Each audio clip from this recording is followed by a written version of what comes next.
नमस्कार, आप देख रहे हैं 10 का एजेंडा। मैं हूं आपके साथ ऋतु तिवारी पोखरियाल। बुलेटिन की शुरुआत करेंगे। कल होगी बीजेपी राष्ट्रीय कार्यकारिणी की अहम बैठक। पीएम मोदी कार्यकारिणी की बैठक में होंगे शामिल। पीएम मोदी कल दोपहर 3 बजे पटेल चौक पहुंचेंगे, जहां पर सरदार पटेल को माल्यार्पण कर कन्वेंशन सेंटर जाएंगे। तो पीएम मोदी कार्यकारिणी की बैठक में शामिल होंगे। पीएम मोदी कल दोपहर 3 बजे पटेल चौक पहुंचेंगे, जहां सरदार पटेल को माल्यार्पण कर कन्वेंशन सेंटर पहुंचेंगे। तो कल बीजेपी की कार्यकारिणी की यह बैठक होने जा रही है, जिसमें प्रधानमंत्री नरेंद्र मोदी भी शामिल होंगे। तो पीएम मोदी कल दोपहर 3 बजे पटेल चौक पहुंचेंगे और इसके बाद कन्वेंशन सेंटर पहुंचेंगे। तो बेहद महत्वपूर्ण ये बैठक मानी जा रही है। पीएम मोदी कार्यकारिणी की बैठक में शामिल होंगे।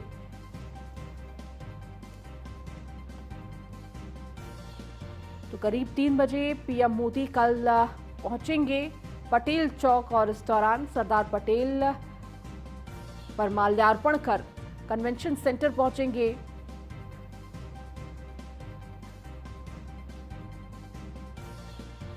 तो बीजेपी कार्यकारिणी की यह बैठक बेहद महत्वपूर्ण और इस दौरान प्रधानमंत्री भी इस बैठक में शामिल होंगे।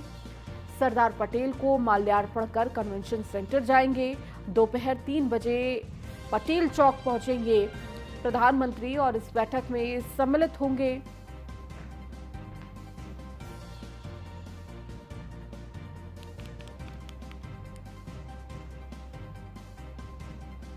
और अब बात मैनपुरी की करेंगे, जहां डीसीएम गाड़ी चालक को अज्ञात वाहन ने रौंद दिया। घटनास्थल पर चालक की दर्दनाक मौत हो गई। सूचना पर पहुंची पुलिस वाहन की तलाश में जुटी है। मौत की सूचना से मृतक के परिवार में मचा कोहराम। पुलिस ने शव को कब्जे में लेकर पोस्टमार्टम के लिए भेजा। थाना क्षेत्र भोगांव के नगला मान सिंह मोड़ की ये घटना है। सूचना पर पहुंची पुलिस वाहन की तलाश में जुटी, तो मौत की सूचना से मृतक के परिवार में कोहराम मचा है। पुलिस ने शव को कब्जे में लेकर पोस्टमार्टम के लिए भेजा। थाना क्षेत्र भोगांव के नगला मान सिंह मोड़ की यह पूरी घटना है। तो मैनपुरी की ये खबर आपको दे रहे हैं, जहां पर डीसीएम गाड़ी चालक को अज्ञात वाहन ने रौंद दिया। घटनास्थल पर ही चालक की दर्दनाक मौत हो गई।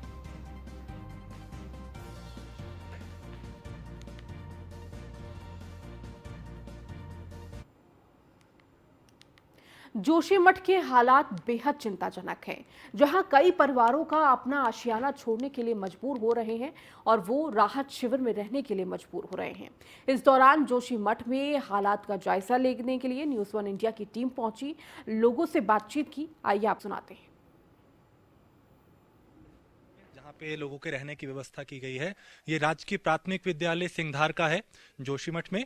और यहाँ पे चूंकि दिन में लोग अपने घर चले जाते हैं, जिनके मकानों में दरारें हैं, जिनके जो घर हैं वो टूटने की कगार पे हैं, कई रेड जोन में हैं, उन लोगों को रात के रुकने के लिए व्यवस्था की गई है। वो व्यवस्था कैसी है ये हम देखेंगे। कुछ लोग यहाँ पे बैठे हैं, अलाव का इंतजाम किया हुआ है यहाँ पे। और ये बच्चे हैं छोटे छोटे, देखिए ठंड में इन लोगों के सामने किस तरह की परेशानियां हैं। ये मासूम छोटे छोटे बच्चे यहाँ बैठे हैं। बेटा आप यहीं पे रह रहे हैं? हाँ, हम यहीं रहते। घर कहाँ पे आप? घर आगे है। रात को यहाँ पे रहते हैं? हाँ, रात को यहाँ पे रहते। खाने पीने की व्यवस्था है? सब चीज़ है। ठीक है। आप बताएं, आप भी यहीं पे रह रहे हैं अभी? हाँ, मैं भी यहीं पे रह रही हूँ। ठीक, चलिए अंदर का देखते हैं, आपको अंदर की तस्वीर दिखाते हैं, क्योंकि लोगों के सोने की रहने की जो व्यवस्था है वो यहाँ पे की हुई है।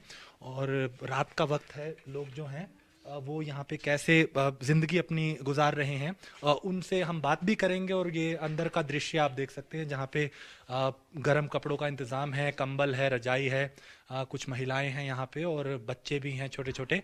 इनसे बात करते हैं। आप अम्मा यहीं पे आप रह रहे हैं अभी? यहाँ पे आप लोगों के लिए जिस तरह की तैयारियां की हैं वो काफी हैं? खाने की रहने की व्यवस्था सब कुछ ठीक है बेटा, दे रखी हमको, कंबल भी दे रखी और खाने पीने भी दे रखी, बना रहे अपन हाथ से बना रहे हम। बस हम कोई वो दिक्कत नहीं है, पर क्या घर से दिक्कत हो गई। अब घर नहीं है तो दिक्कत अपना वो है, बहुत परेशानी है। तो अभी जो घर था आपका, क्या वो उसमें दरारें आ गई टूटने का? पूरा खत्म हो गए।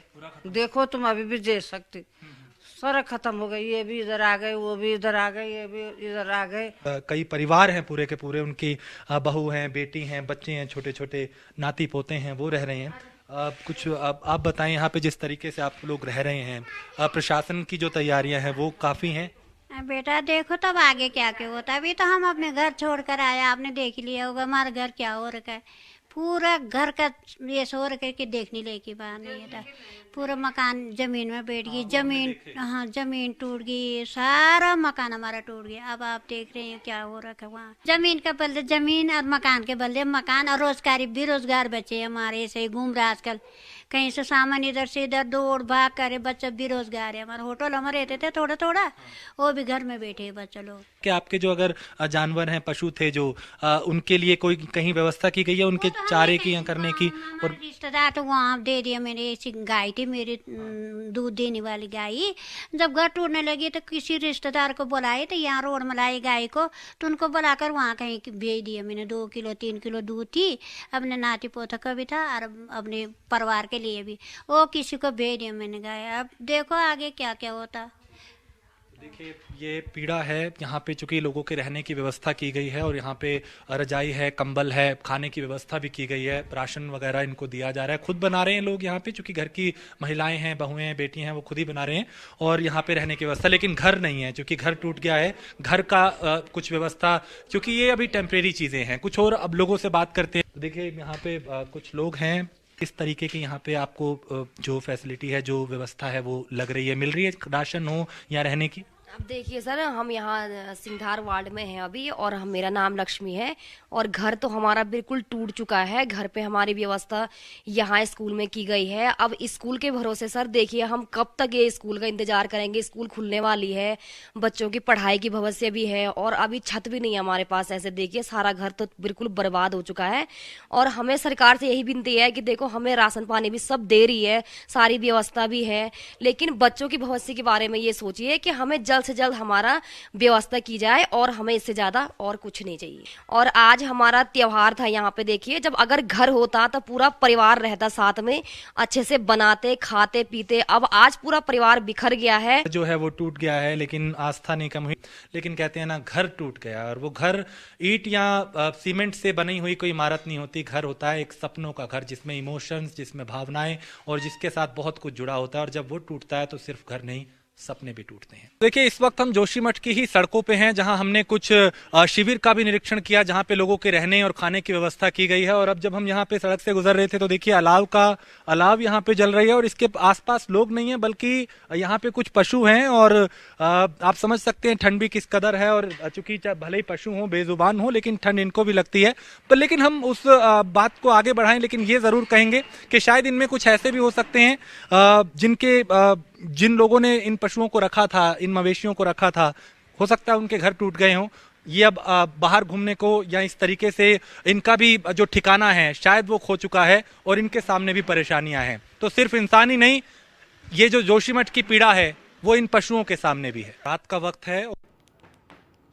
और अब बात गोरखपुर की करेंगे, जहां पर गोरखनाथ मंदिर में सीएम योगी ने मनाया मकर संक्रांति का पर्व। पूर्वांचल के विधायक और सांसदों के साथ किया है सहभोज। गोरखनाथ मंदिर के मुख्यमंत्री आवास में यह सहभोज हुआ है।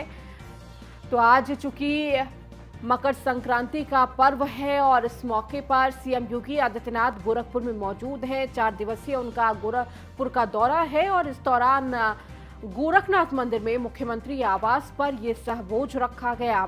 और इस सहभोज के मौके पर पूर्वांचल के तमाम विधायक और सांसदों के साथ यह सहभोज किया गया, और इसकी तस्वीर भी साझा की गई, जहां पर पूर्वांचल के तमाम विधायक और सांसद मौजूद हैं। गोरखनाथ मंदिर में खिचड़ी के मौके पर यह सहभोज किया गया, क्योंकि आज मकर संक्रांति है और देश के अलग अलग हिस्सों में इस मकर संक्रांति का पर्व मनाया जा रहा है आज के दिन। आगरा के तीर्थ धाम बटेश्वर पहुंचे सपा पार्टी के राष्ट्रीय महासचिव रामगोपाल यादव ने शिव मंदिर में पूजा अर्चना की। मंदिर के पुजारियों ने मंत्रोच्चारण के साथ विधिवत पूजा अर्चना कराई। इस दौरान रामगोपाल यादव ने देश में सुख शांति के लिए भोलेनाथ से प्रार्थना की। शिव मंदिर में पूजा अर्चना के बाद यमुना नदी में नौका विहार भी किया।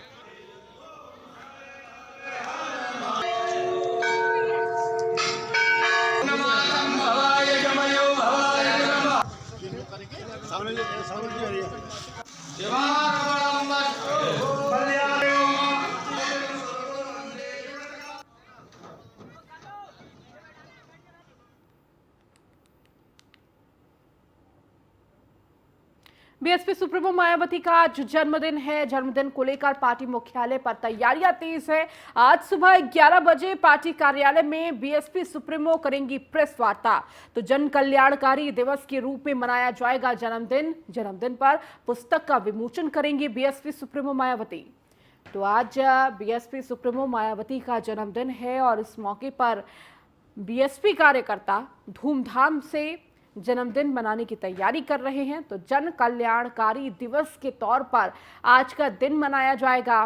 बीएसपी सुप्रीमो मायावती आज प्रेस वार्ता भी करेंगी और इस दौरान अपने जन्मदिन के मौके पर पुस्तक का विमोचन भी करते हुए नजर आएंगी। तो आज सुबह 11 बजे पार्टी कार्यालय में बीएसपी सुप्रीमो प्रेस वार्ता करेंगी।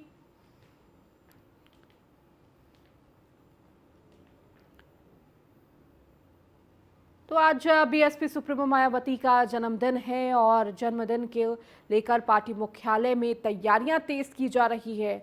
वहीं सुबह 11 बजे पार्टी कार्यालय में बीएसपी सुप्रीमो करेंगी प्रेस वार्ता। तो आज के दिन को जन कल्याणकारी दिवस के रूप में कार्यकर्ता इस दिन को मना रहे हैं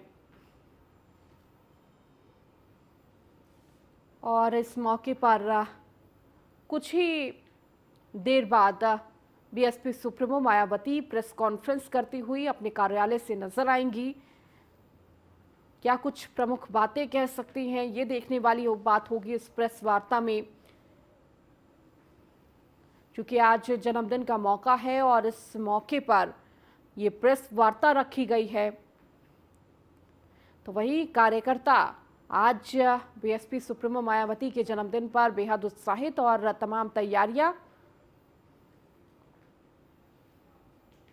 और देखिए जन्मदिन का मौका है और इस मौके पर सपा अध्यक्ष अखिलेश यादव ने ट्वीट कर बधाई दी है मायावती को। उन्होंने लिखा कि सुश्री मायावती जी को जन्मदिन की हार्दिक बधाई और अनंत शुभकामनाएं।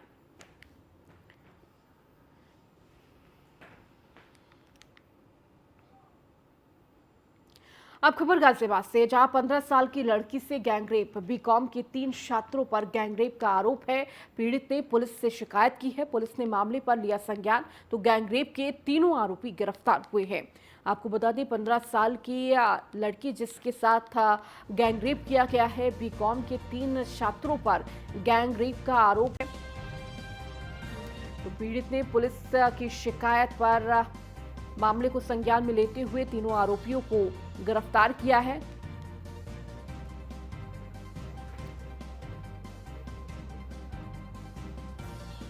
तो पुलिस ने मामले को संज्ञान में लेते हुए तीनों आरोपियों को गिरफ्तार किया है। 15 साल की लड़की से गैंगरेप, गाजियाबाद का ये पूरा मामला, जहां बीकॉम के 3 छात्रों पर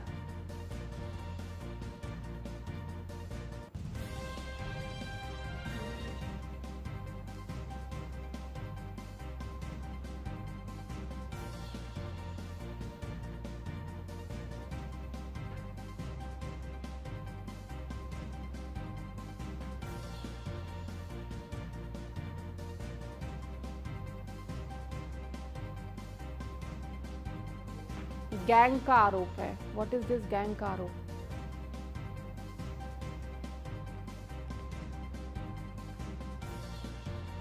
तो पीड़ित ने पुलिस से शिकायत की, जिसके बाद पुलिस ने कार्रवाई करते हुए तीनों छात्रों को गिरफ्तार कर लिया है, तीनों आरोपियों को गिरफ्तार किया है। पुलिस इस पूरे मामले की जांच में जुटी हुई है। तो गैंगरेप के तीनों आरोपी गिरफ्तार। 15 साल की लड़की के साथ ये गैंगरेप की घटना को अंजाम दिया गया। हालांकि शिकायत के बाद बीकॉम के ये तीनों छात्र बताए जा रहे हैं। कोतवाली की पुलिस को एक तहरीर प्राप्त हुई जिसमें कि एक युवती ने यह बताया है कि 3 व्यक्ति उसके साथ सामूहिक दुष्कर्म कर रहे थे। इसमें तत्काल ही अभियोग पंजीकृत कर लिया गया है एवं उस युवती का मेडिकल करा दिया गया है। इसमें तीनों ही अभियुक्तों की हमने हिरासत में ले लिया है। आगे की और अधिक जानकारी के साथ ऋषभ भारद्वाज हमारे संवाददाता हमारे साथ जुड़ चुके हैं। ऋषभ, क्या जानकारी मिल रही है इस पूरी घटना को लेकर? जी बिल्कुल, देखिए गाजियाबाद में 3 युवकों ने रेप की घटना को अंजाम दिया है, गैंग रेप की घटना को अंजाम दिया है। तीनों छात्र बताए जा रहे हैं। हालांकि युवती की शिकायत के बाद में तीनों को गिरफ्तार कर लिया गया है। जी ऋषभ, इसके साथ ही साथ अभी क्या कुछ आगे की कार्रवाई की जा रही है? जी बिल्कुल, देखिए ये तीनों युवक जो है युवती के घर के पास ही रहते थे और जिसके बाद में तीनों ने गैंग रेप की घटना को अंजाम दिया। हालांकि तीनों युवक बीकॉम के छात्र हैं। शिकायत के बाद में पुलिस ने तीनों को गिरफ्तार कर लिया है। ठीक है ऋषभ, बहुत शुक्रिया इस जानकारी को देने के लिए। तो देखिए, पीड़ित ने पुलिस को इस पूरे मामले की शिकायत की, जिसके बाद पुलिस ने कार्रवाई करते हुए पहले तो लड़की का मेडिकल करवाया और उसके बाद आरोपियों की गिरफ्तारी की गई है। अब खबर मैनपुरी से है, जहां डीसीएम गाड़ी चालक को अज्ञात वाहन ने रौंद दिया। घटना स्थल पर चालक की दर्दनाक मौत हो गई। सूचना पर पहुंची पुलिस वाहन की तलाश में जुटी हुई है। मौत की सूचना से मृतक के परिवार में कोहराम मचा है। पुलिस ने शव को कब्जे में लेकर पोस्टमार्टम के लिए भेजा है। थाना क्षेत्र भोगावा के नगला मान सिंह मोड़ की ये पूरी घटना है। तो डीसीएम चालक की अज्ञात वाहन ने रौंद दिया और मौके पर ही मृतक की मौत हो गई।